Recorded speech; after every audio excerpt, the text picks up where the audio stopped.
Good afternoon. This is Roy Ryer from SEOTrainingSW.com, and we're going to have our webinar this afternoon about how to find buying keywords in your niche.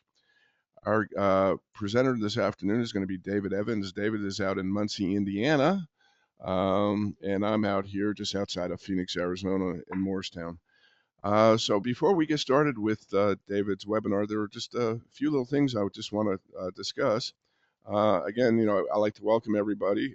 Today's webinar, it's going to focus about finding the best buying keywords in your particular niche and understanding the mindset of your marketing. David Evans is a partner here with SEO Training and the SEO Roadmap. I've known David since 2007, and we became partners in around 2008. A real good friend of mine and a real great business partners, and I'm really excited. I have David with you today. David's really an expert when it comes down to keyword research, analytics, anything that has to do with numbers, which is my weak spot.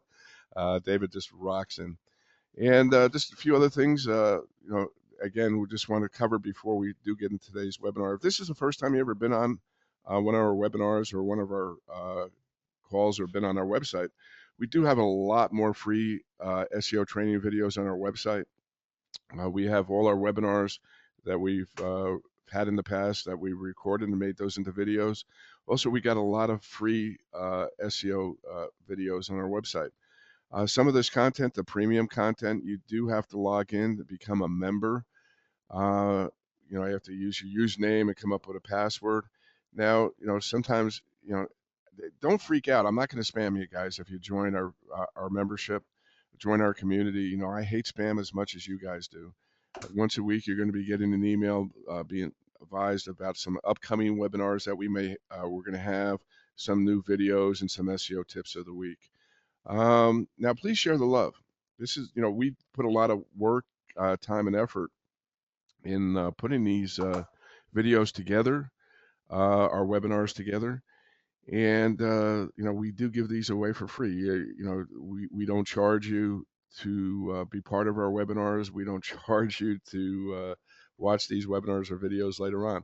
But the only thing we do ask from you is just basically, please share the love. If you do find our videos enjoyable, if you do get something out of the presentation that we're going to be giving today, or any of the other things, please share the love. I'll send out the link to this particular page that's going to be discussing the webinar. And on the left-hand side, you're going to see a Facebook like button. You're going to see the Google Plus button, LinkedIn, Twitter. Please share the love. Just, tell your friends about it.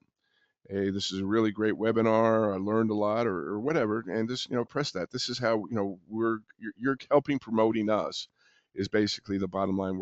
And we're asking you to just kind of promote us by, pressing those buttons there on the side.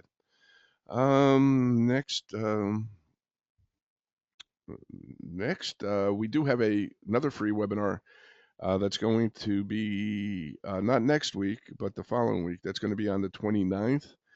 It's going to be discussing intermediate SEO. We are going to start off with some basic SEO, kind of review some of the basic SEO, but we're going to quickly get into some of the more intermediate SEO things, a lot of things that have been happening with Google. And we're going to be sharing that with you. That's going to be an hour webinar. I'll be the presenter in that. And we have 1,000 seats that are available in that webinar. And I just checked before I logged in. We announced this webinar yesterday, and about 1,000 of those seats or about 100 of those seats have already been taken. And our webinars typically close out pretty quickly.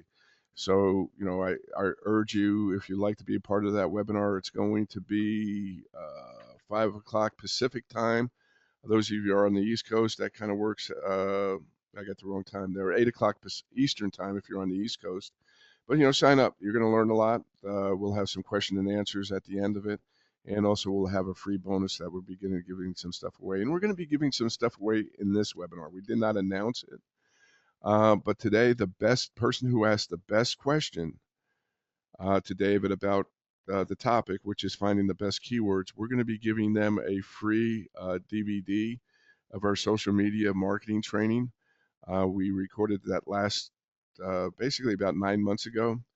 It's on a DVD. It's about 8 hours of video, which is El Aguilar, who's the social media whiz. We sell that on our website for $97.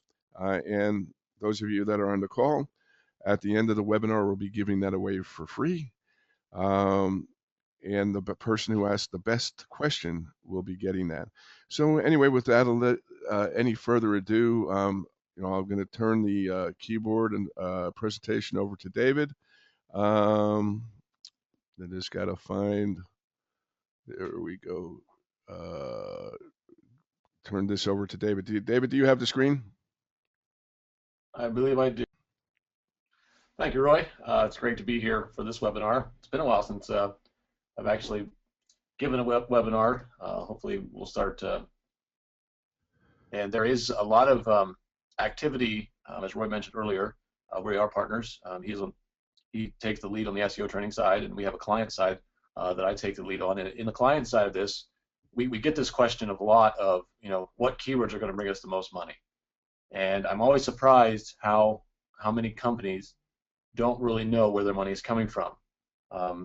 We were dealing with a company this week that their annual revenue is $330+ million, and the keyword list that they provided us, I think the total monthly searches was less than 1,000, and the keywords are totally unrelated to what their money comes from. And what happens is, because we get involved in projects, we forget about the buying keywords. And I really want to focus in on this today. Another thing, just before we kick off, it's hard to believe that we're in 2013 and already halfway through January. And I don't know if any of you made any New Year's resolutions or anything, but it's good at the beginning of a year to set some goals for a project, to really put down exact tasks and exact areas that you want to target with your projects to keep on track and to keep pushing it forward. So if you have a moment, sit down and review your projects, and hopefully today's webinar will help you do that a little bit, to find out where the money is in your market and where to focus, because that's the whole thing. And the older I get, the more I realize that we're all students and we have to study and look at things and understand it and keep on track with our stuff, or we end up going down the wrong rabbit trail. So I'm going to start here with trying to find the best keywords, or the buying keywords in your market. Now, we often, when we're sitting around and planning, we start thinking about our consumers, and we think about these people that out there that we're trying to target, and we often think of them as having wads of cash in their hands, yelling and screaming, "I want to buy." And it's easy to fall into that mindset. Internet marketing has the tendency to lead down to the get-rich mindset of saying, all these people are out here that have money and they're just waiting to give it to me. If I was number one on the page, they would be giving me their money. But probably it's more like the picture on the right of a family sitting around, just like you and me, typical people that are truly trying to find the best deal and are doing due diligence. People are smart. We often think in the internet side of this, and we're all at fault of this, as that we think that searchers are dumb. They aren't doing things the way they should. That's not the point. They're just like you and me, and we're always trying to find the best deal. We have to understand this to try to find the right mindset, what our searchers are actively doing. Somebody may be sitting down and typing in a search, their kid comes up to them just like your kid comes up to you. Your husband or wife walks in and annoys you while you're doing a search. There's distractions, there's things happening, there's life happening. And we want to become an active part in that, but also understanding the mindset that we're talking to real people just like you and me. Now, this mindset leads us a different path. We don't really care the volume of search. I've seen very profitable businesses that had very little search volume. We were talking to a company yesterday that I think has less than 2,000 visitors a month to their site, but we're doing millions of dollars a year in revenue just because of the niche they were in. So it all depends on the market and the product that you have. It doesn't always need to have a massive volume of search queries, because if it does, it's probably not a profitable keyword, and it's far more profitable just to focus in on those couple hundred highly targeted visitors than trying to focus in on a keyword that has 10,000 non-targeted. It's also much easier to write the content. If I'm focusing in on a specific mindset, I can really focus in that not only on off-site strategies but also on the page as well, and keeping it super targeted. Now, one of the first steps you have, most of you probably have this, but just in review, you will have to have a Google AdWords account. And here again, I've seen a lot of people trying to do keyword research that didn't take the added step of getting a Google AdWords account hooked up also. They'll have a Google account, but they won't take the next step and make sure the AdWords side of it is also signed up and running. You can do it without a Google AdWords account, but some of the features will not be there for you. So when you're doing keyword research, always sign into your account to have the features that you need. The other side of this, those of you who have seen some of our keyword research videos or been to our classes understand that I'm known for my spreadsheets. The good news is we have two options with this that are free. One, you can use OpenOffice. I used that, I think, the first 4 or 5 years of my my dealings with internet marketing before I jumped over and paid the money for Excel and Microsoft. But you can use OpenOffice or you can use Google Docs. The issue with Google Docs is if you have a lot of content in there, it really slows down. It makes it hard to search through things that have 30,000 fields in a spreadsheet. But OpenOffice, it's downloadable. It's very, very similar to Office. One thing I like about it, if you're looking for templates and things like that, Microsoft Office templates work right inside of OpenOffice. Step 3 is pretty much where we get into the actual keyword research. And what we're going to be talking about is keyword seeds or seed keywords. Some people think of this as a broad keyword or a root keyword. This is just another term along that same side of it. And these are just generic keywords. These are, think of a seed or an acorn. You might have a mighty oak that has thousands of limbs and leaves and long tail and all that, but it's still coming from one seed. And they are the foundation. They are the platform in which all of your campaign is going to be coming from. But we want to find these seed keywords to start expanding this. For today's webinar and our understanding today, we're going to be looking at the keyword lose weight. I know we're just coming after 2013. Everybody has their New Year's resolutions, and I found an interesting stat the other day that said if you look at the people that actually make New Year's resolutions, if you're 25 or as like 20 to 25 age group, about 53% of them actually achieve their New Year's resolutions. And then I saw that if you're over 50, only about 13% of them actually keep their New Year's resolutions, which I found very interesting. So pretty much the older we get, the less we can change. But hopefully, we're going to understand what this target market is that's trying to lose weight. What are they actively doing? You're going to see a lot of new search ideas in this webinar that are out there, basically having Google helping us. What ways can we have Google show us different things? And the first one that we're looking at here is the define command.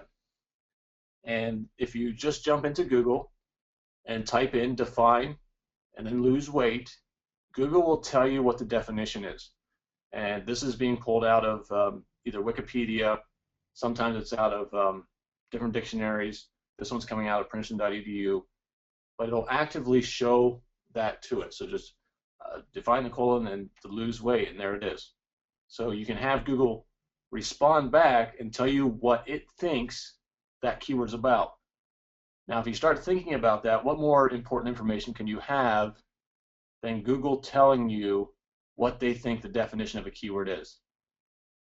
So on your site, do you think that's appropriate or now applicable or contextually correct to have reduce, take off weight? Things like that now are extremely important in this.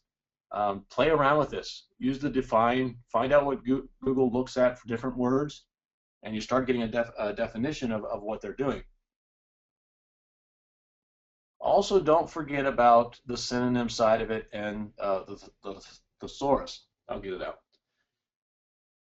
Now, since we're past penguin, and we're playing in Google now that has been around, and we've understood a little bit what Google's trying to do and the contextualization of search, LSI, all this side of it. We want to find active terms that people are going to look for outside of our exact keyword. And if you jump into the thesaurus.com, you can type in different things, and it's going to come back with you with synonyms. And these are high value content and high value keywords. If you look at this, eat sparingly, fast, go without, reduce, skinny down. I would have never thought of skinny down. Slim down, starve, tighten belt, watch weight. We think of Weight Watchers, but we don't think of watch weight. So these become our seed keywords. And start writing these down and putting them inside of your spreadsheet. Another thing that the thesaurus.com has is a visual thesaurus. This is very similar to the Google Wonder Wheel. It's not near as easy to use as the Wonder Wheel was, but the concept is still there. And it's kind of nice that somebody decided to come back with this concept, and you can type in your keyword and start going down different rabbit trails. Here again, we've got some really high value keywords here. Slenderize. Sounds like some kind of thing in the kitchen that you're doing to your meat or something. But melt off, slim down, thin, all of this are now your keyword seeds. It's keywords that you want to start going down the path to find the buying keywords. The next one is something unique that you can use the tilde in any search operation. So if you see the Google search, it's lose weight, the tilde, and the word terminology. And what this does is Google will serve back synonyms of the keyword directly connected with that tilde. So in this case, lose weight, tilde terminology, Google's going to respond back with all the synonyms of the word terminology. So in this case, it's showing back and saying overweight, obesity, diabetes, also coming back with glossary, glossaries, dictionary, terminology, terms. And I'll show this to you live just so you can understand it. Yeah. Just want to make sure that you see how this is operating here.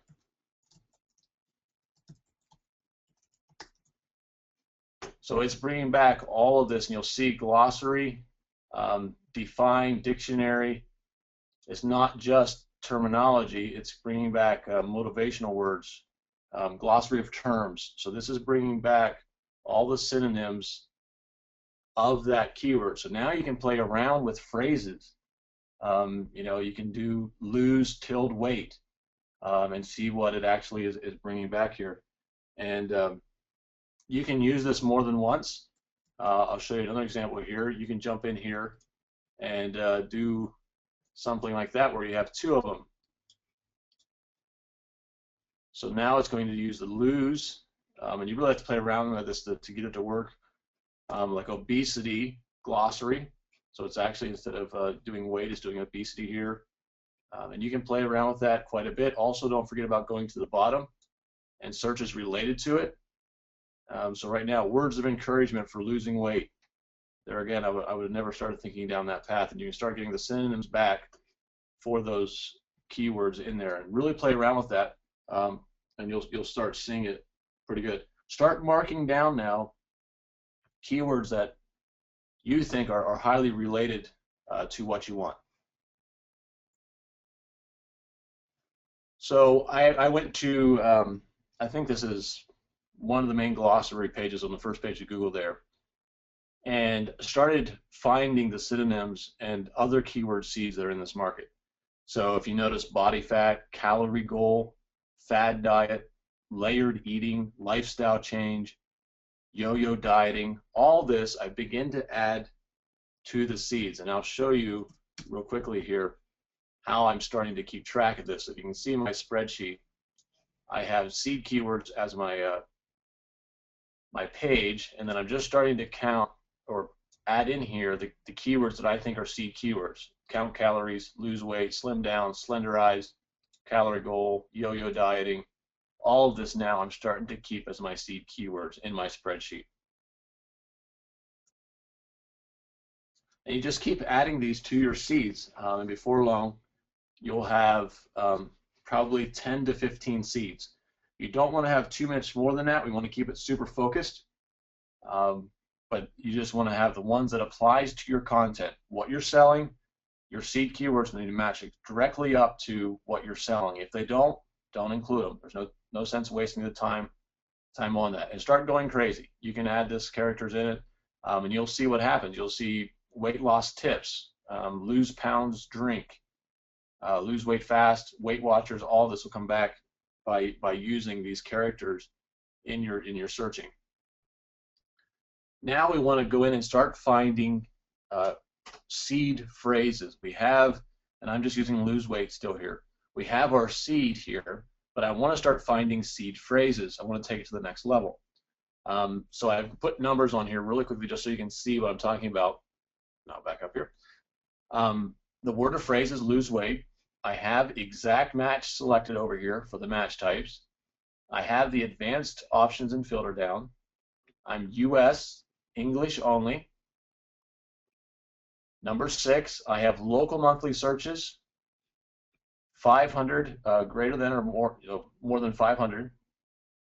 I also have, my number 7 is down here along the columns, so you have to hit columns to show this here. I only have local monthly searches and local search trends. When you first do this, Google automatically puts it in add group ideas because we're signed in.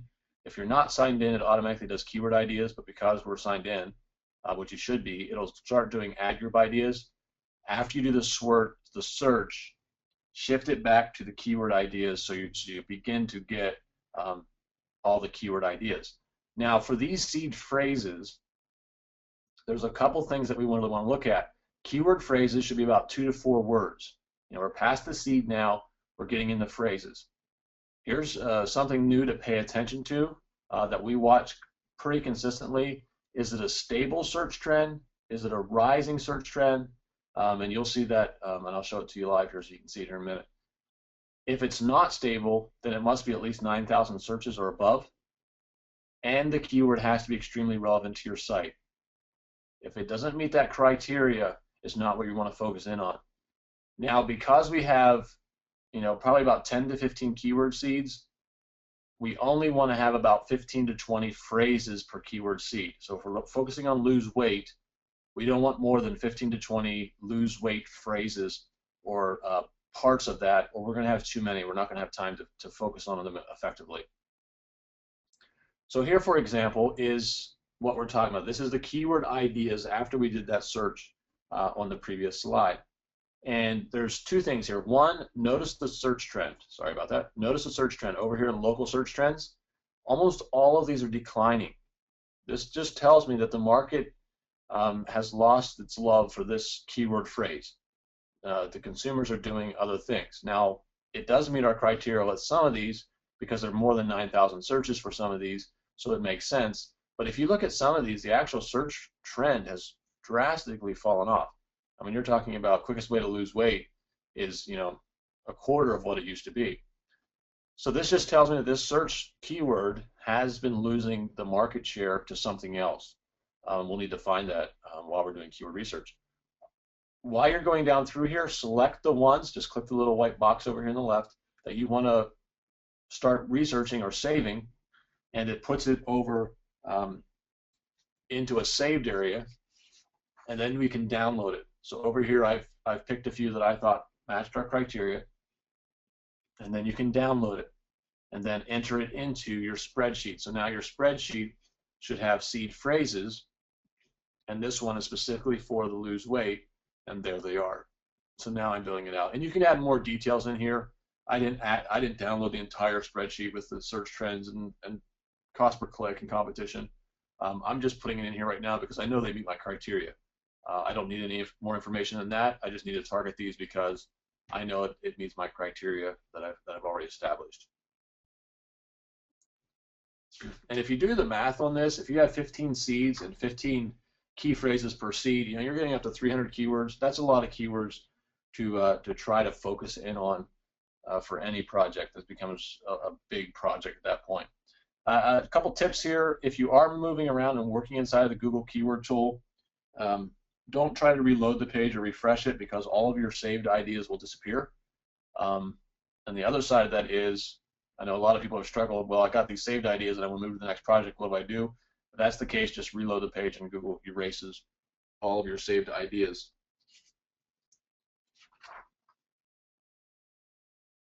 From this, we want to start getting into the buying phrases.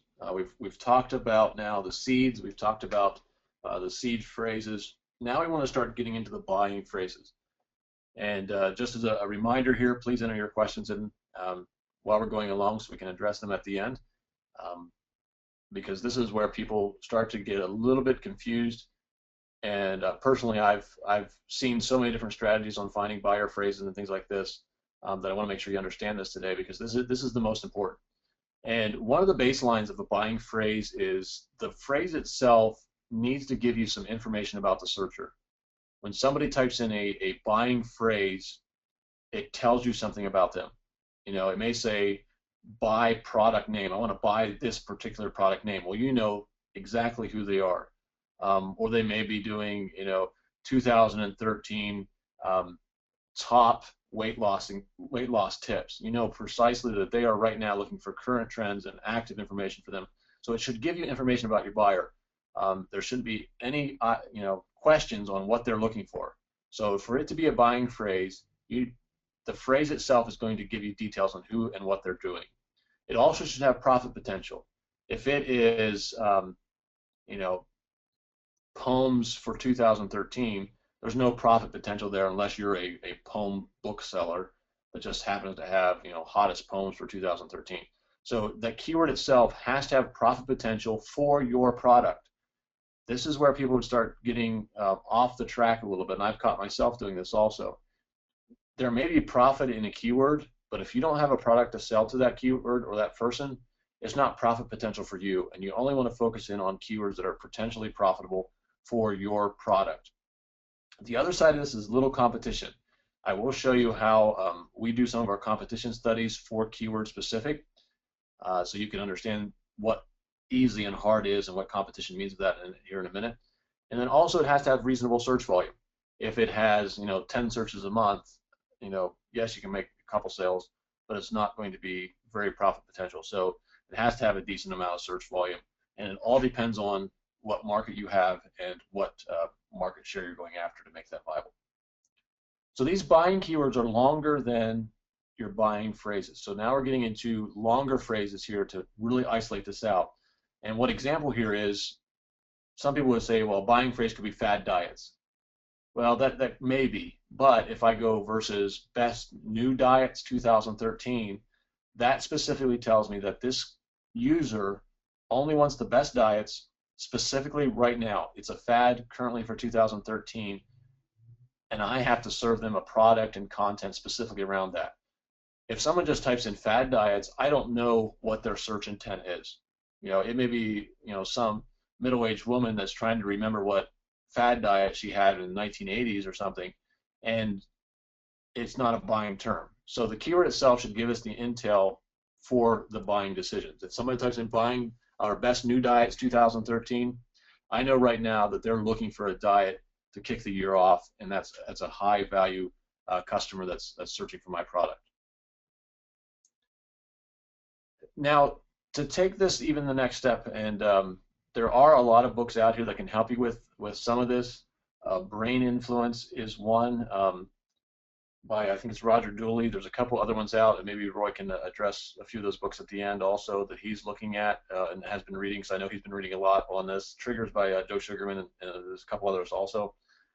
But buying keywords usually have power words associated with them. There's a human emotion beside a buying keywords, and the most recognizable one would be the keyword buy. Buy has a very powerful word to it. The human emotion is, I want to buy something right now. That's a very powerful keyword, and that is a buying phrase. If buy and your keyword is there, that's a high value keyword.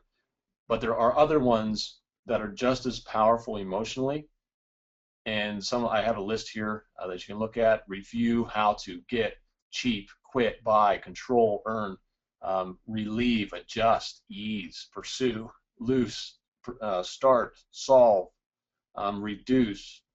All of these have an emotion attached to them. If somebody says start diet 2013, you need to have information.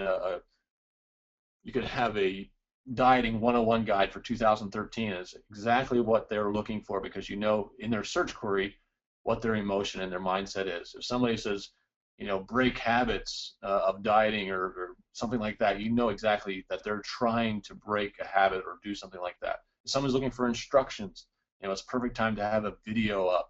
If someone's looking for a discount, coupon codes, all this. So these keywords are buying phrases, and it really gives you the emotion of the user. If someone says, quit something, you immediately know that they're tired of something and are trying to get rid of it. So a lot of these are phrases, and those of you that might be writing these down right now, this will be recorded, so you can go back and if you haven't had a chance to get a screenshot or something of these to start doing. But think of this now in your keyword set. So whatever your seed keyword was, put cure in front of it, or put learn in front of it, and things like that. And that's the direction that you want to start going to find these buying phrases. And Google will help you out with that by showing that. And I'll do a few examples here in a minute. So let me jump here and actually do some of this live.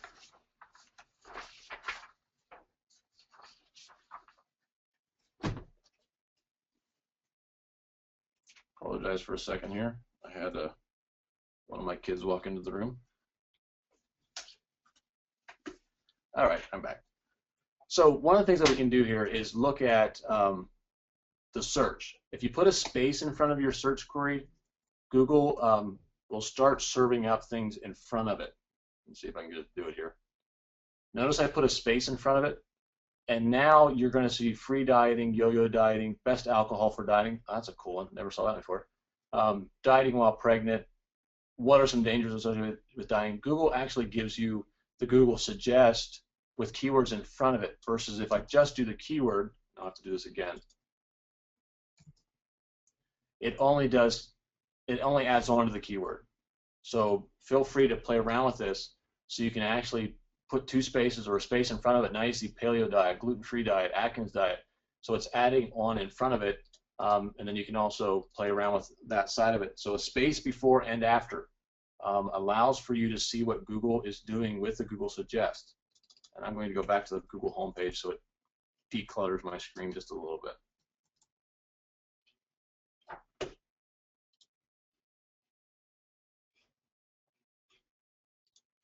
Hopefully this makes it just a little bit easier. So if you put two spaces in front of it, then you'll actually start seeing new phrases that you want. Another way to do this is just start out with A. So I have A in a space, so before dieting is starting to give me phrases based off of this. Or I can do it at the end, so I can do dieting A, and now I'm starting to get other phrases. So you can play around with this, so A to Z in front, A to Z after, and you're starting to get a lot of phrases. You can also do this with numbers. So I can do numbers. 1 week dieting, 1 day dieting, 1 month, 1 ancient role dieting. I would never imagine that. 5-3-1 while dieting, no idea what that means. But now you're getting so many ideas, and those of you that are going after, for example, like this niche is a massive niche. But do you think that you could conquer, with one website, a small little website, go after one rule dieting? Probably. Now you're starting to get into decent keywords here, and we can start finding these money keywords, dieting with the 1 after it. And you can do this for any number, dieting for idiots, dieting for dummies, dieting for 40-year-olds. So all of these now have come in, and we can start writing these down to figure out what's going on. So that's one thing. With the space, you can do different search queries now with A to Z and numbers. The other side of this that I'll show you is the wildcard. So if I use the wildcard in front of a keyword, Google's going to start bringing things back that's a little bit different. So now it's bringing Berardi's 7 rules of dieting, free dieting calculator. I can do that in front of it, and I can also do that after it. And now it's bringing me the most relevant back of all of them. Now I know that these are the top ones that Google thinks should follow the keyword dieting. And you can play around with that. And a lot of tools actually have that built in where you can do that. So that's a great way to do this. The next one is the questions. So I can do how, and then do the wildcard and do dieting. And Google's going to return back with what words it thinks should fit in there. So how is dieting good? How is dieting harmful? How does dieting make people fat? That's a very interesting search phrase. So we have a lot of keywords here by doing this. So I can do is, and it's going to come back with, is raisins good for dieting? Is protein whey for dieting? So now you can start getting into the mindset of your searcher, and these keywords are not going to show up in Google's keyword tool unless you're typing in these exact keywords. So this gives you the mindset of your consumer in your marketing just by using some of these keywords. And there's a whole bunch of these. Will, and using the wildcard. So now, will crash dieting kill me? Will dieting lose muscles? Will hair grow back after dieting? I mean, you can't make these up if you tried. But people are actively looking for these keywords, and it's things that you want to consider. Are these buying keywords or not? Some of these aren't, but some of these will be buying keywords. You can also use the main word for. So I could use the wildcard for dieting, best tips for dieting, plans for dieting, foods to stay away from for dieting. So now you can use the keyword for to do this also. The other side of this is the seasonal side of it. So I can do 2013 wildcard dieting. Now it's not going to come back anything because it's probably, let me try 2012. We're just into the new year here. Use diet. So new 2012 diets, top 2012 diets. So you can begin to see some of those built in there. But you can do seasonal. You can do Halloween, Christmas. You know, any of the seasons in that can come in there also. You can also do timing. So wildcard dieting during. So now it's doing, you can just dieting during Ramadan, nursing, winter, marathon training. All of these now become keywords that you can actively look at. Insider. So you can do, let's try it this way, dieting, wildcard, review. So now the wildcard here is loading up different things. Guide flexible dieting reviews, low carb dieting reviews, online dieting reviews. I'm not sure how that works out. It's kind of like dating, but dieting online. I don't know. But now you're getting more concepts with this. You can do this all day long. You can do top. You can go to the negative side of this and actually go, you know, bad dieting. So now you're getting effects, habits, symptoms, stats, all of this. And if you learn these little search characters, you can really start understanding your market. And one last one here is the buying side of it.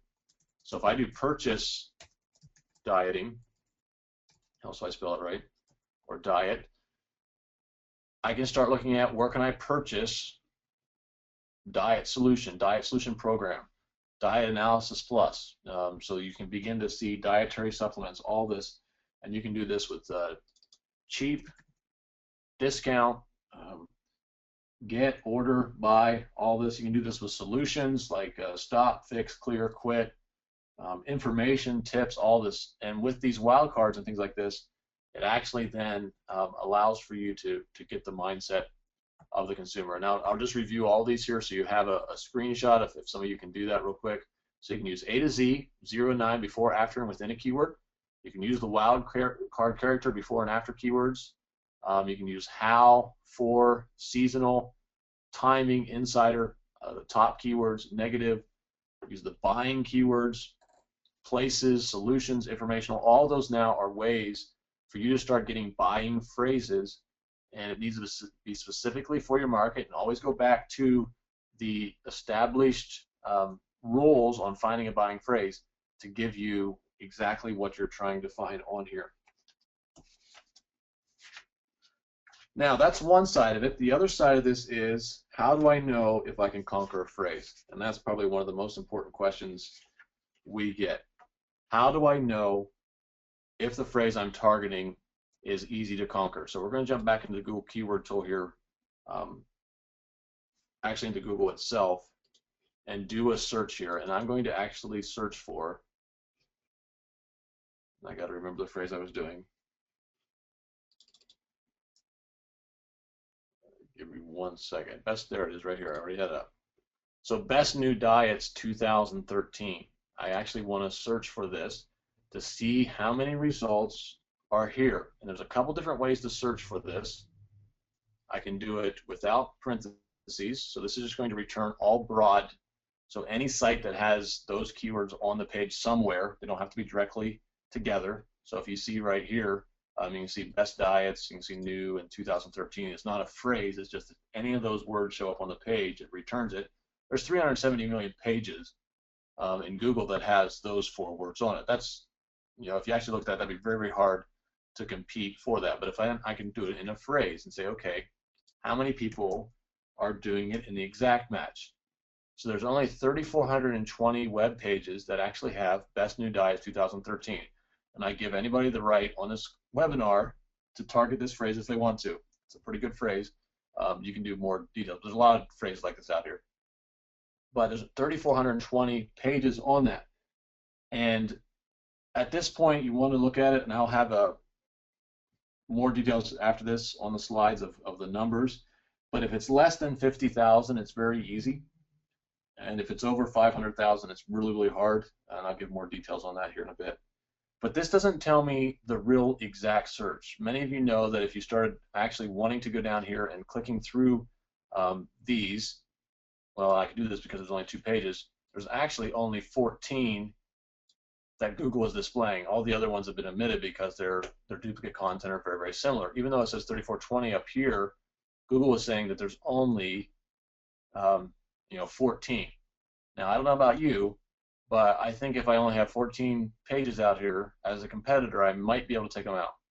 So right here, if you put up a website targeting Best New Diets 2013, and I'm not saying that you should, but if the search volume holds up and there's a lot of people there, you could probably dominate this within, I don't know, 6 hours. So it's right here to do this. Now, I'm going to just do another keyword here just so you can see a new way to see the competitive side of it. And I'm just going to do best diets. So right now it's saying 752,000 pages for best diets. I'm going to show you a hack here. It's not really a hack, but if I go to the end of the URL string up here, and it's really, really long, I can actually find out what it is by doing and start equals 990. And now Google automatically takes me to the last page before it actually shows what it thinks is duplicate content or what actually showing. So there's 781 exact match cited here. And in the exact match, if it's less than 200, it's easy. If it's more than 500, it's hard. So 700 is very hard. So best diets, this is a very, very difficult keyword to target. Now, if you did best diets for 2013, you saw how easy that could possibly be. So those are the type of ones that you want to look for in your buying phrases. So the hack up here again, I'll just show it so people can see it here, is and start equals 990. And that'll take you right to the end. So you don't have to click through all 78 pages. If you're like me, before I learned to hack, I was doing that. Hopefully I just saved people some whole bunch of time right there. So that is the quick way to do that. Now you can do this also with in title.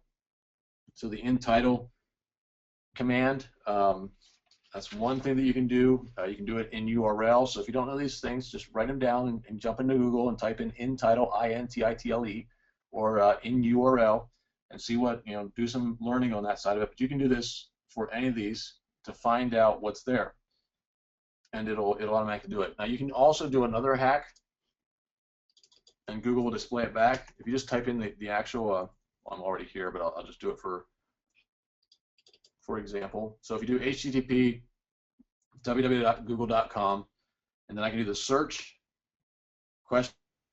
$Q equals, and I'm just going to do it in parentheses, I'm going to do fad diets. I can just do it right here. I can do and start equals 990. And it'll automatically do a search for fad diets and take me to the end. So there's 838 competitors in that, and I know because it's more than 700, it's very, very difficult. So right there, you can do that, writing the command. So the better you get at this, you can just jump in here really, really quickly and find a keyword and say how competitive it is, and it's right there. And just remember, if it's less than 200 with the exact match, you know it's very easy. If it's over 500, it's very hard. So those are some of the ways that you can do that. And we have a nice graphic jumping up here.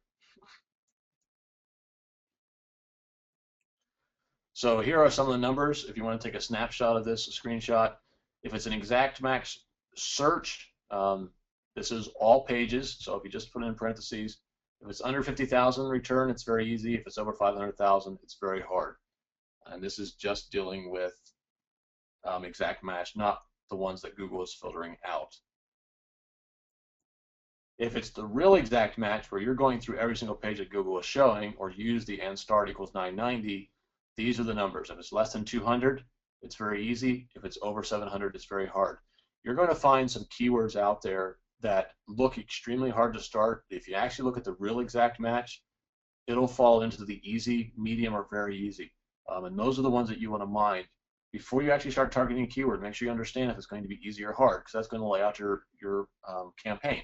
How much work am I going to have to do to really conquer these keywords, and this will show it to you. So just for a couple of final tips, and we'll get to your questions, so please make sure you enter those so we can get there. Keep it simple. If you can only focus in on one phrase, if you work a full-time job and only have 10 hours a week or 5 hours a week, keep it really simple. Don't focus in on this big bucket out here. Pick off 1 or 2 keywords, find the easiest ones that you can find, and start winning that way. Any money is better than no money, and just try to focus in on a couple sales and get the ball rolling. You can always expand and keep it to that. Only a handful of keywords. I would start out with 1 or 2 and getting it going. I know this is not a part of this webinar, but traffic generation is just the start. Start on traffic. If you get number 1 for a keyword or the top 3, start looking at that traffic, how it's behaving, how it's acting on your site. Is the product selling properly? Is there a better product? Is there something else I can do?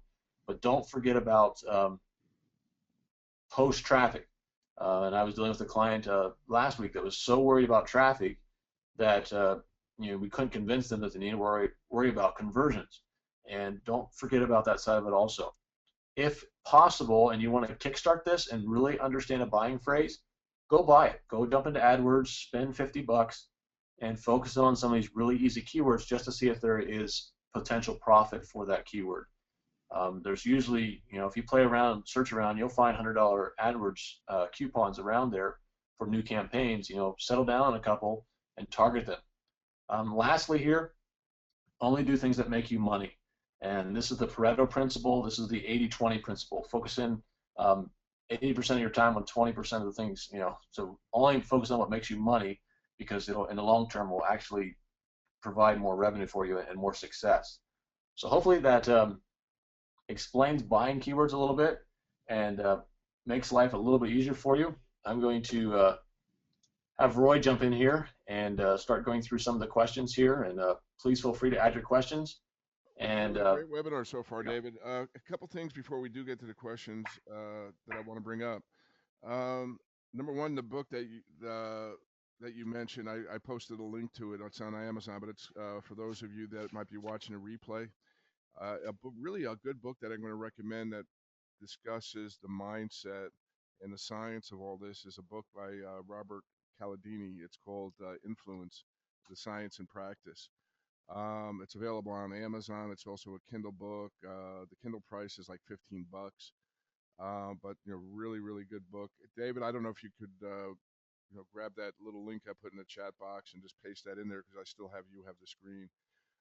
Yeah, and we're getting people saying that they can barely hear you, so you might want to see if you can let me jack up the microphone here a little bit. Go to System Preferences, Sound. Yeah, that should be a lot better. My volume was way down. Sorry for that, guys. But anyway, what I was saying, David mentioned a book that I've been reading, and I would really recommend it. It's called Influence. David has a screenshot of it here. It's written by Robert Cialdini. He was one of the keynote presenters up at PubCon this year. He lives out here in Tempe, Arizona, and I'm hoping here in April to attend one of his workshops. But really great book that really discusses what the mindset of people, either shopping in the store or any type of advertising whatsoever. A really good book I would recommend. Also, a couple of comments. Also, want to make David about your presentation. I'm not going to mention the individual's name, but I think you'll know who I mentioned. He was out here last January, and I found it kind of ironic, David, that you went into that particular niche, the diet niche, because that's exactly the niche he's been in. And what really amazed me, this is how we learned about the thesaurus, guys, and how this kind of all works. And this individual is a very, very competitive niche, but he's also one of the top affiliate marketers. And last January, he basically picked out a keyword phrase that was right on that front page when David was on that screen from the thesaurus. And he launched his website just several months prior to that. And in January of last year, he made six figures from those particular keyword phrases. So I don't know how well he's doing this January, but it's still possible, guys. You find these long tail buying keyword phrases that people are searching for that there's not a lot of competition for. You really could knock it out of the ballpark. And I'll Also, add to that real quickly. Because of Panda and Penguin, all of the heavy hitters kind of got their their foundation yanked out from underneath them. And I'm seeing some phrases that traditionally used to be some of the hardest keywords out there. Um, everybody thinks about this, like buying Viagra or buy Viagra. Um, I see sites that rank number one that are only 3 months old right now for some of the massive keywords that are out there. And I know personally, as our company, we're starting to launch monthly new products and websites and things like this because even though it's harder in some ways, it's kind of more like the wild wild west of the or the late 90s, the early 2000s, um, because everybody got put back to zero kind of, and so it makes it easier to break into some markets. Now, if we're going after the brands, it's almost impossible. If you're typing in shoes or Nike or any keyword that has a brand, it's almost impossible. But the generic keywords and the buying phrases that are out there are almost wide open, and it's a great time, to be honest, to be in internet marketing because of that. and I just wanted to build off from that, David. A lot of people that that both you and I both know that have historically been doing this, using tools, automation tools that just don't work anymore. And basically say, hey, I'm giving up. I'm getting out of here. I'm going to get a regular job, or I got enough money I could live on. They just basically got out. So it's really opened it up. Doing real good white hat SEO, the things we teach, you know, are coming back, and you're ranking really, really well for very, like David said, David and I, we both saw some of these websites, in the buying Viagra niche. That's not a niche that we're in, but you know, David and I feel very confident if that's the niche we wanted to get into, that we could do very, very well on it. So a lot of these niches have opened up for you guys. Also, David, Yeah, I found it. and Go the ahead, main Dave. reason why we bring that niche up, there are a few keywords out there that if you want to study how, I'll use this loosely, the evil people out there are doing it, look at usually weight loss, Viagra, and there's usually a couple other ones out there that the heavy hitters, just for pride and conquering capability, go after.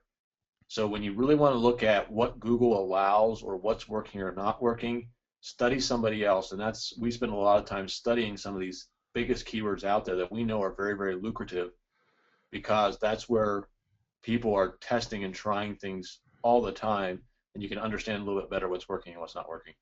Exactly. And one other thing I wanted to bring up, David, when you were doing your wildcard search, we published an article a while back.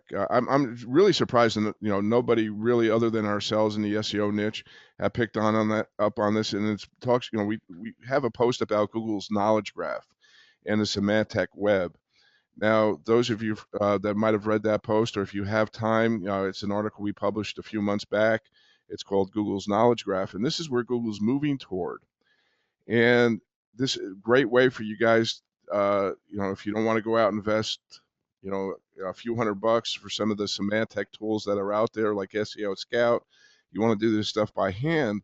What David just demonstrated to you using the wildcard search is a great way to be able to get some of your content in through the Google Knowledge Graph algorithm, because it's no longer about things, it's about strings, and this is a great way to come up with some strings. So anyway, and again, guys, please type in your questions. At the conclusion of this webinar, David's going to select the best question that he was asked, and we'll be awarding them a free DVD from our social media training. It's basically a 6-hour DVD of one of our previously recorded workshops, and we sell it on our site for $97. We'll be giving that away. We got a bunch of questions, David, here, so we'll try to get through these. First question comes from Steve.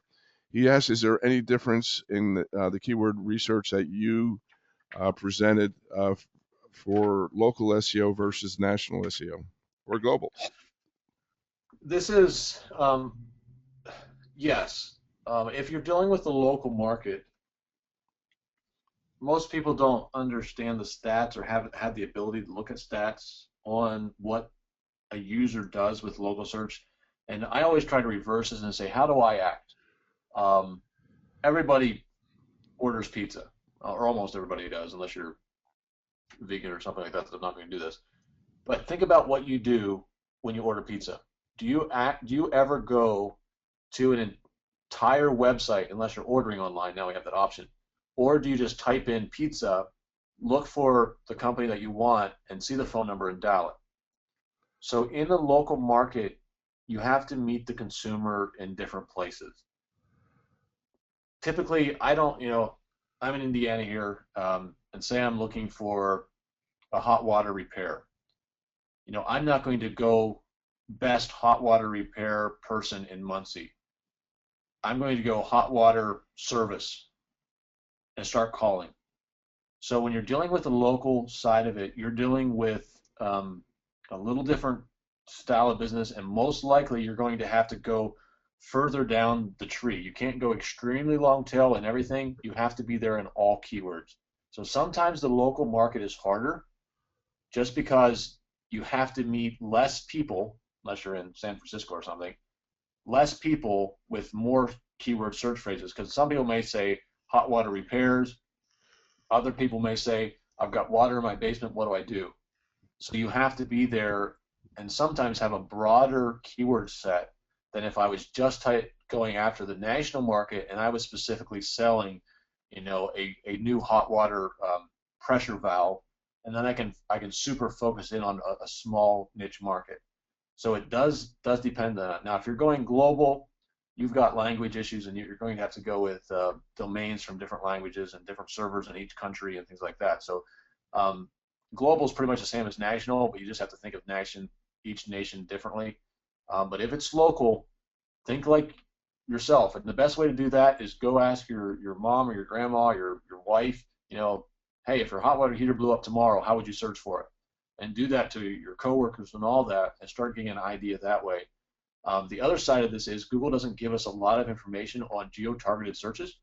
So you can type in, Muncie hot water repair, but a lot of times the search volume is so low, Google doesn't display the numbers, so it's harder to do the volume with that. It's much easier to just get out in the street and talk to people, because that's easiest. Okay, David, next question. I'm going to kind of answer this question myself and also make a comment on this. I'd like David to address.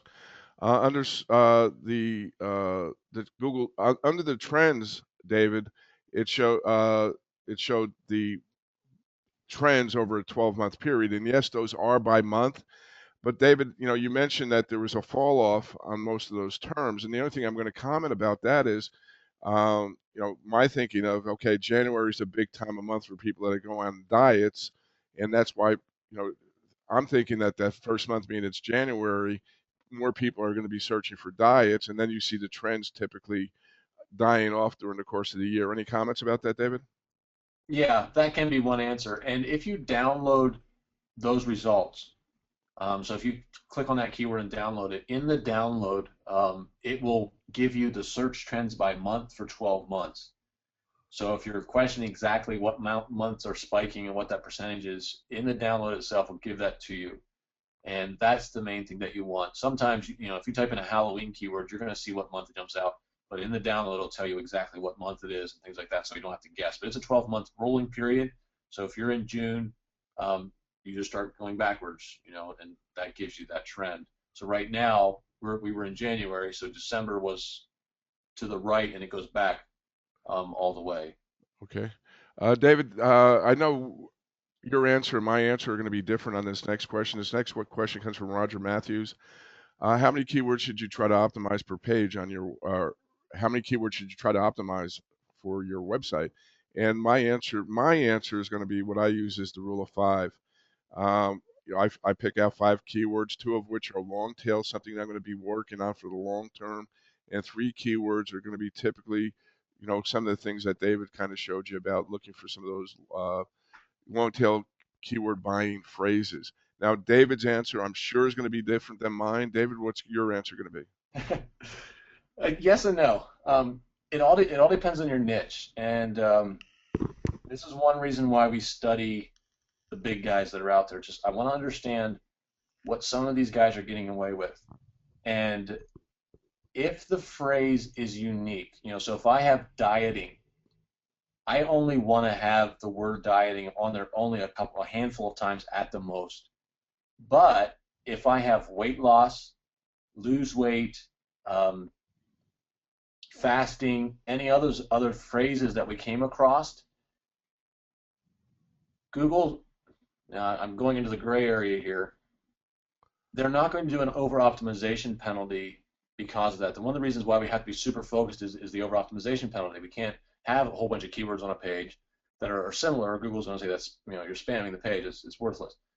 But if I have a contextual page that has a lot of different instances, that's where the optimization needs to go. How many that can be is up to how easy it is to read and how much it makes sense, and it has to be for the user. But there's not really a limit on how many phrases I can do as long as it makes sense to the user. I'm not saying go crazy, but if you have lose weight, you can use weight loss, dieting tips, all this on one page, and you're going to be okay. But it goes back to if I have a page, I'm only focused in on one main idea. I don't want to go so broad that I'm outside of that.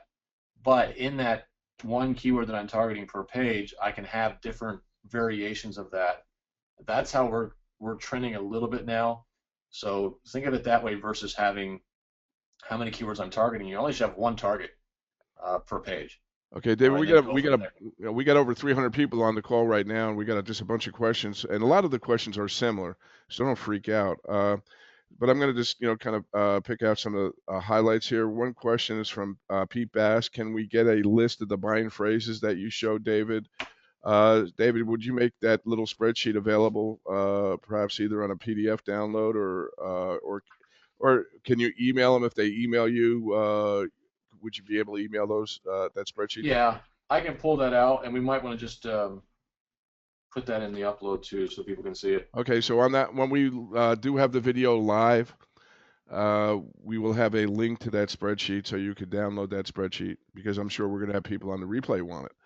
And then we're going to be inundated with people that want with emails. So anyway, when this webinar does go live, the replay, which should be about another 3 or 4 days, we'll have a link to that spreadsheet. Should we limit the keywords in a phrase to a certain amount? This is a question from Roger. It's limited by the search volume. If you have a 10 keyword phrase that has, a lot of search volume, then it's game. But most likely you're going to get to probably about 4 or 5. And some of the issue is Google doesn't track some of the longer phrases. So that becomes the issue also. So if you remember back, you go keyword seed phrases, and then buying phrases. Sometimes you go to seed phrases and get your numbers and say, okay, this seed phrase, there's 2,000 searches a month, and you won't get any more search trend numbers when you get to the buying phrase because Google's not tracking it. But of the seed phrase, here's 15 phrases in buying phrases inside that seed phrase, and you can focus on that. So yes and no, there is a limit to it, but it all depends on how big your market is and where you're going, and do it more from the search volume versus how many keywords are in your phrase. All right, David, a question from Lisa. How would you do this technique when it's localized for a single city? Your search um, is based around that keyword. You have to think of your city as your main keyword. So if it's Indianapolis or Phoenix or something like that, you do Phoenix in your search query. That way you start looking at it from that level. Sometimes you can go to state level. It's very hard to geo-target a campaign outside of that. So you almost always have to have your city name or your town that you're focusing in on as your main keyword. And then you have a dual keyword set, your main product or company and then the town. And it becomes it's hard to do that because Google doesn't track down a search volume less than 200 in a lot of phrases. So you're really going to have to play around with some of those other search ideas, the wildcard, the tilde, and all those to get phrases that Google's not tracking inside the Google keyword tool. And that's what those tools are for, to do that. So you have to use your city, just start playing around with your city name and your product or whatever you're doing and different phrases around that. At that point, if you're dealing at a city level, you pretty much have to go as broad as possible. So start targeting as many of those phrases as you can. Okay, question from Dirk. Should this process be used for each and every page of your website for focus content to satisfy your user? This becomes an issue, especially with Panda and Penguin. Google does not like to have related content that's very, very similar. So you have to choose wisely what you're targeting, or Google won't index it. It'll just do a no index or not selected in your webmaster tools. So you have to have it so it's extremely focused, and you need to understand what's the best buying term for that little niche that you're targeting. If it's fad diets, you may have 15 fad diet phrases, but 5 of them are very similar. So you have to pick the best one and go with that one, and include variations on that one page.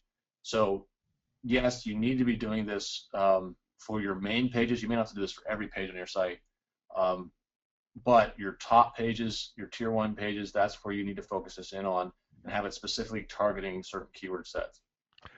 All right, this is a good question from Jeff. I like Jeff's question here, and I'm going to answer Jeff's question, but then I'd like to hear your response. And Jeff's question is, how does this all relate to local brick and mortar businesses that do not sell anything online?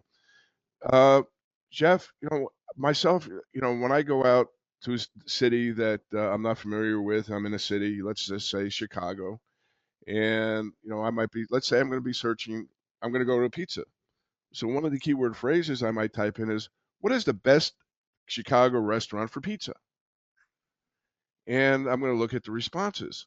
So, if you can think with that mindset, what are the questions people are going to ask that relate to your city? And if you look on our website, SEO Training, you typically see a lot of our articles will start off with a question, because a lot of people search with questions. They say, how do I fix my Google Local account? How do I solve this problem in Google Local? So, and then we'll start off the article with the question that's in the searcher's mind, then kind of go into answering that. So think of that. My answer to that is, think of the people, questions that are people going to ask. Like if you're a water heater, if water heater company, uh, what is what is the best water heater for Los Angeles, or how do I get my pipes fixed in Los Angeles? I don't know. Just think of some of these questions people are going to answer, and then start that article off with that question and then answer it. David, any comments about that? Yeah, exactly. And brainstorm on this. Use your imagination. If you're dealing with brick and mortar, think of the process of the buyer. We were using the issue of water heaters. Usually the first place to meet your buyer is in permitting. They're looking for permit options. If your company is, call us today to get your permitting questions answered for water heater installation, you're getting your buyer the first step of the process. I mean, and that's what you have to brainstorm and just use your imagination. There's a lot of books out here on that side of it. Napoleon Hill has a whole section in his Laws of Success talking about using your imagination and combining things. What is your user doing in this process? They may be looking for your product, but before they're looking for your product, they're getting their questions answered. Figure out those questions. And again, I'm going to recommend that book I mentioned earlier, Influence is Science and Practice, from Robert Cialdini on that. Um, Now, I'm going to answer this question again, David, and then I'll feed it off to you. And the question's, how do you use Google AdWords as a test of the best keywords? Well, I typically will, if I'm entering a niche or we have a client and we want to see how the page is optimized or see how the page is going to convert, or if there's any, this is a buying keyword phrase, you know, we'll typically, okay, this is the keyword phrase, this is the landing page. We're going to set a budget of $100 over the next 24 hours or 48 hours, and we'll, just launch that particular AdWords campaign in Google. Now, just one thing I want you to be careful about: please set a budget amount.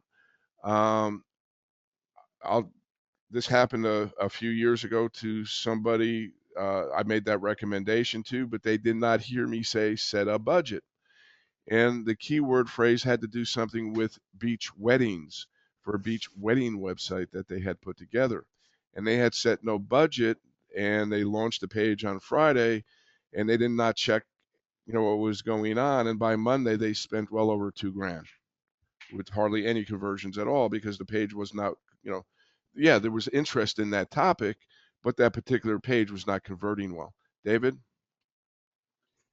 Yeah, the main thing is when you launch an AdWords campaign, you're paying a stupid fee to Google because Google will charge you more than if you were the consistent player in there for months or years. So the main reason we want to test on AdWords is not to see how much it's going to cost for AdWords. I want to know how many visitors in that keyword are buying my product. Because from that, I can say, okay, 10 visitors out of 100 bought my product. They're worth X amount. I know now how much I can pay to get a customer, and then I can start looking at Google and saying, if I optimize my campaign, let it run for 30, 60 days, and start getting my quality scores up on that, what would it actually cost me? So when you're testing AdWords, it's all about getting data on how many visitors from that keyword are buying my product, and then understanding, can I make a profit by using AdWords? Or can I make a profit in Google Organic? It's the same style of traffic, and then we have numbers to work with. Here's a question from Pete Bass. Is there a way to figure out in advance what people might be searching for or to get a jump on the market? And I'm going to use a little tip that from Jeanette Degner. She's one of our associates. Um, I should say, a partner. Um, and what she does is she's an affiliate marketer, very, very successful affiliate marketer. And she looks at advance what's going to be playing on Oprah, what's the schedule going to be like in about a week or 2 weeks? Try to get a jump on maybe some of the products or topics that Oprah is going to be discussing, um, and try to get a jump on that. Okay, so that's what she does. Look at Google Trends. Look at what's hot in Amazon. By the time it's hot in Amazon's, other affiliate marketers are probably already getting on that jump and that. But listen to the news. What's going on in the news? What is you know try to get a pulse on what's going on that in advance. David, thoughts, comments? Yeah, I mean, people struggle over this a lot, and I used to. I mean, obviously, I may be in a position, or our company's in a position that some of you are not. But I'm under the firm belief that I don't want to go into any market that somebody else is not making money in yet. Okay. Um, just because it's easier for me to take them out, or be number one, and I also have the competitive analysis and know exactly what they did to get there. So it's quicker, and now I have a team behind me, so we can target things quickly. But that's how I go. And sometimes we try to be. I want to find a market that no one else is in, and be first to market. And I did a post a couple months ago on that. And you will always be late. Unless you have a massive team and have been doing this for years, somebody will beat you out. So find one that is less competitive, that you know money's being made in, especially when you're just starting out.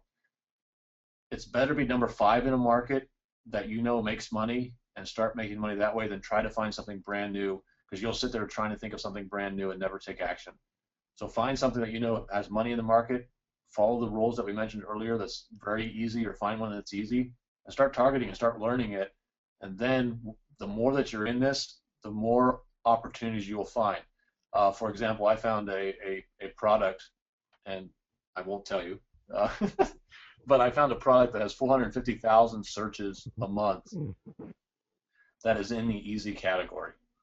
Um, so they are out there, but I only found it because I've been doing this and been searching, and have been playing around in these markets for a long time.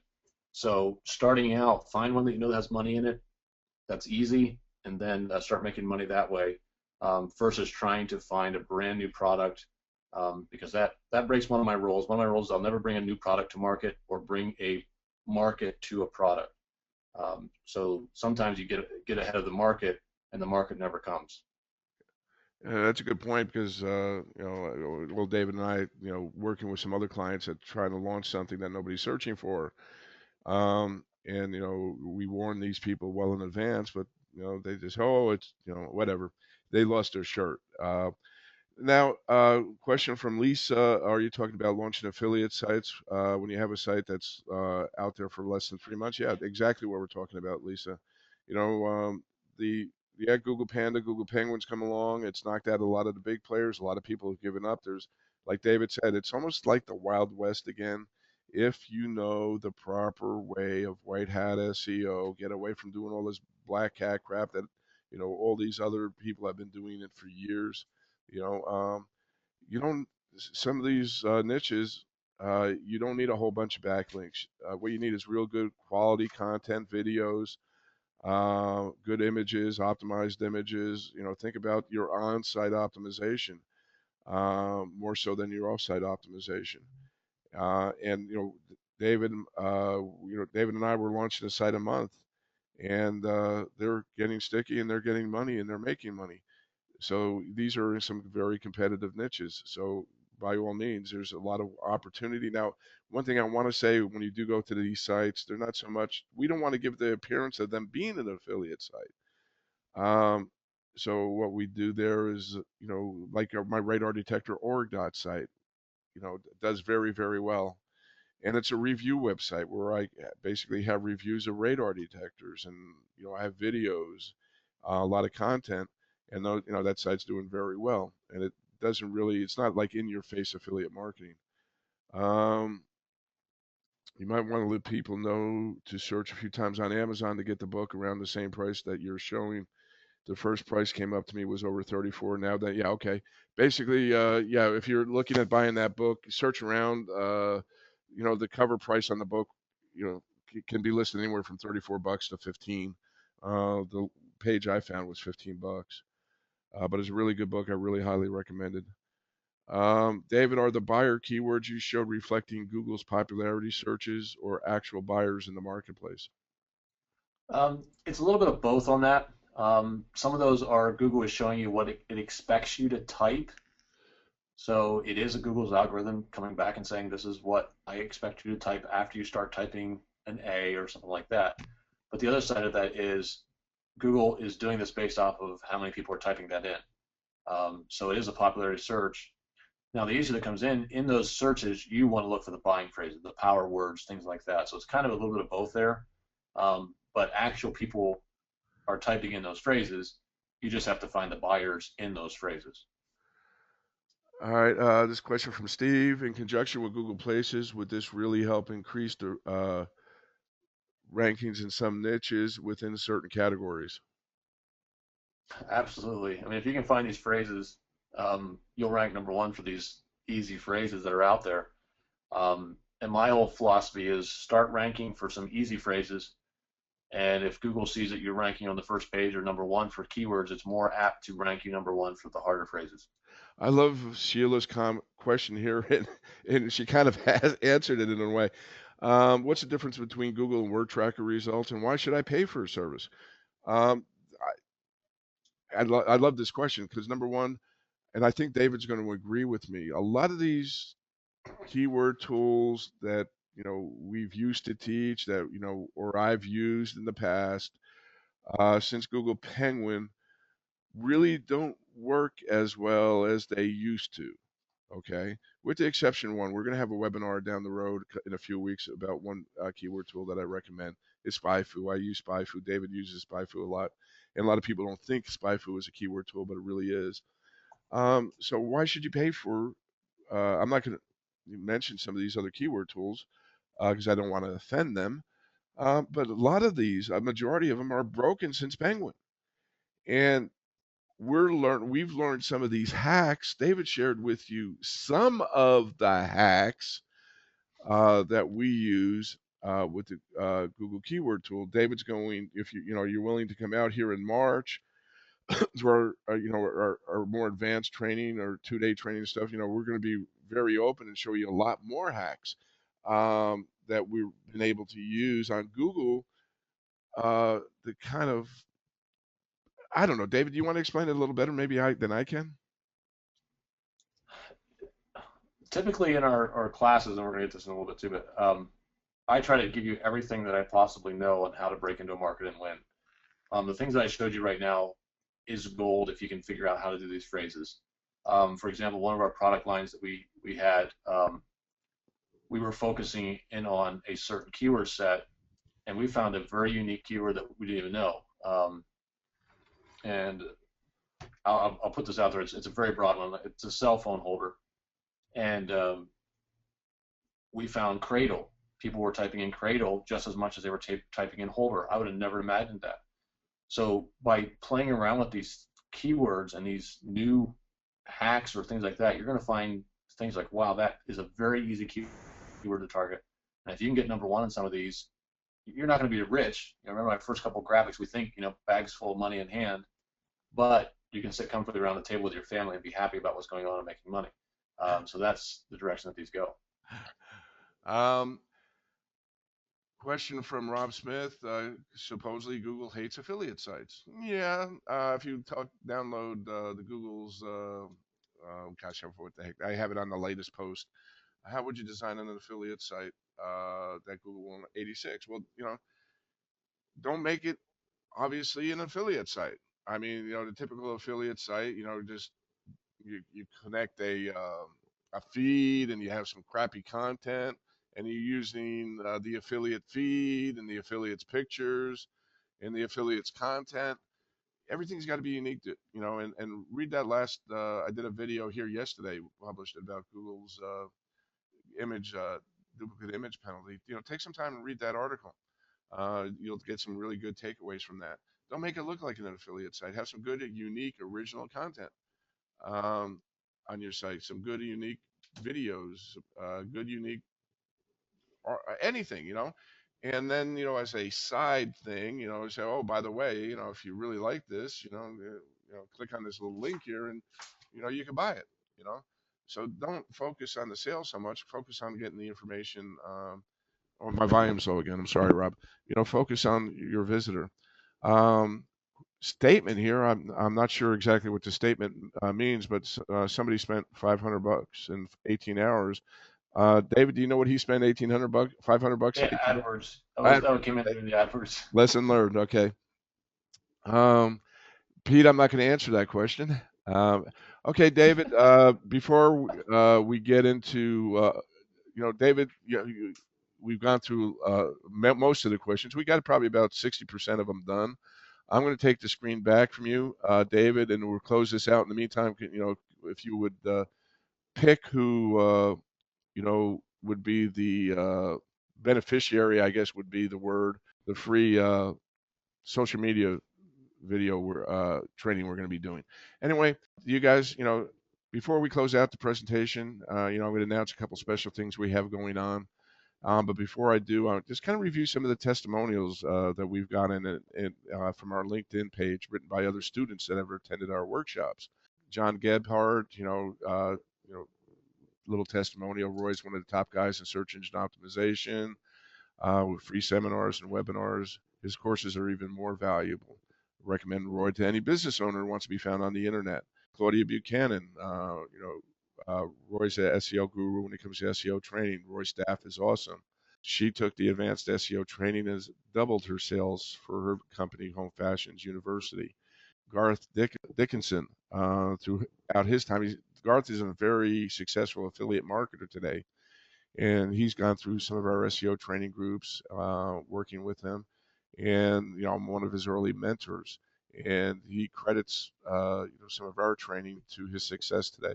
But if you want to learn, read some more testimonials from students that have attended our training, either check out David's LinkedIn account or my LinkedIn account. We literally have hundreds and hundreds of testimonials from our students. You see, we give a lot of information for free out to you guys, and I don't want to say we hold stuff back, but we get into a lot more detail and really into the nitty gritty when we do have our workshops. And we do have several intensive workshops later this month. We're going to be having a online reputation management intensive on January 25th here at our home and offices here in Morristown. And also, that's going to be in the afternoon on the 25th. That's on a Friday. And then in the morning, we're going to have Amanda Vega out here. She's going to be giving a workshop on public relations, how to write press releases. And she's going to be giving her book away, PR in a Jar. Now, if you just want, on our website, if you just wanted to attend those two intensive, that would be $225. Now, on the following day, Bruce Safran, he's a social media strategist. I mean, this guy's a whiz when it comes to Facebook. I think I know David blew me away with a lot of this stuff on keyword research today. If you guys want to be blown away on some Facebook stuff, you need to come out here on the 26th with Bruce, because he's going to give you some really cool things on how you can market your business. Now, if you were just to sign up on the website alone for that webinar or that workshop on the 26th, that would be $225. But I'm making you guys a special deal. You can just, if you sign up within the next 48 hours for the two workshops on the 25th, you'll see a little link on the bottom of the page. That's for PR in a Jar. And the reputation management is going to be $225 for those two. You can attend Bruce's Facebook marketing workshop for free. Okay. I know we're out here in a little bit of nowhere, but those of you might need to fly out, you're going to save $225 on this video. You could use that to your airfare or something like that. But really like you guys to think about it and take an advantage. Now in March, we really get into our more advanced workshops on the 8th and 9th. We're going to have our 2-day workshop. And that's, we're going to go a lot into more of the, lot more detail on keyword research and going into our 7-step process of SEO from our SEO roadmap. On the 16th, we have our 1-day local search workshop. I will have Andrew Polanski out here. He's the kid that knocked it out of the ballpark 2 years ago. And what did he make, David? It was close to $500,000 in 6 months in local search. And so he's going to share a lot of his things that he's done. And then on the 22nd and 24th, we have our 3-day advanced SEO workshop. Now, guys, you want to take advantage of a 35% discount, you can within the next 48 hours. Just go to our website, SEOtrainingsW.com, click on the SEO training link there, and here's a discount code. The discount code is something you could remember. It's called keywords. But that discount code is only going to work for the next 48 hours. And you could take the class, any of the classes we have listed here, and take 35% off. David, will we be awarding the social media presentation to today?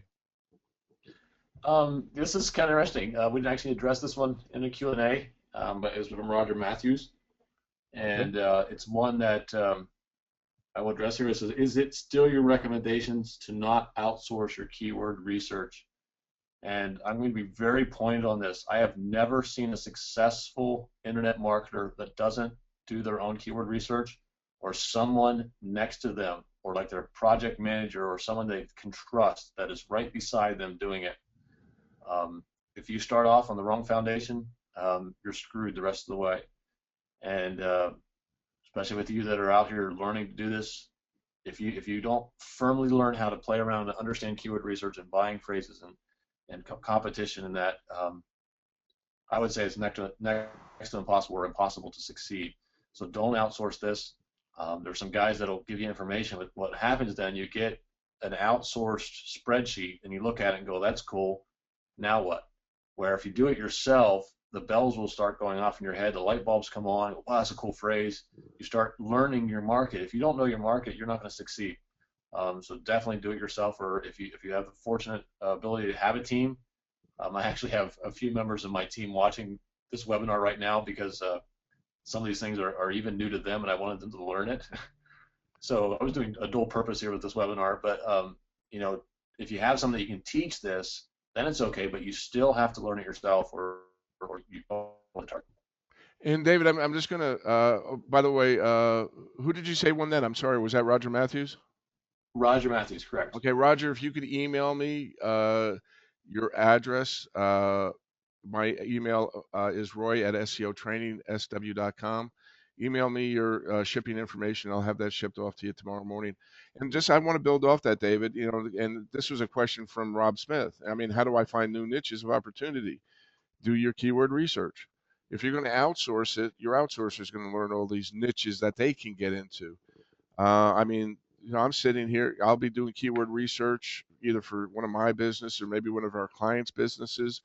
And I'm going to branch off and get into something. Sometimes you fall into something you never even expect and say, wow, look at this opportunity here. And there's a lot of money to be made. And that's kind of how we come up with our one site a month ideas, guys, on launching these sites.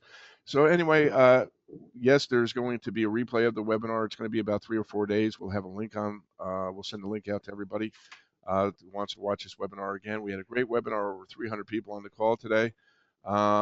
David, thank you. I mean, you blew me away, but my friend, I'm really impressed. Guys, thank you. Have a great day. This is Roy Ryer and David Evans from SEOtrainingsw.com. Thank you, and have a great day. Bye-bye. David?